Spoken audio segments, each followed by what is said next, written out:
প্রভুপাদ এই উদাহরণ দিয়েছেন, আমি উদাহরণ দিই।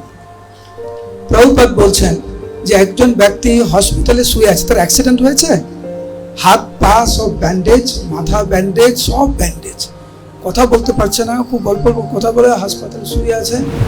আর আত্মীয় স্বজন এসে জিজ্ঞেস করছে কেমন আছো। যার হাত পা ব্যান্ডেজ, আইসিইউতে ভর্তি আছে, সে বলছে একটু ভালো আছি। আমাদের অবস্থা এরকম। আমি বলছি কি যে যখন আমরা খারাপ অবস্থায় থাকি তখন ভগবানকে বেশি স্মরণ হয়, যখন ভালো অবস্থায় থাকি বেশি স্মরণ হয় না। আপনারাই বললেন, উত্তরটা আপনারা দিলেন তো, হ্যাঁ কি না? আপনারা একটু বিবেচনা করে দেখবেন যে আমরা ভালো আছি না খারাপ আছি।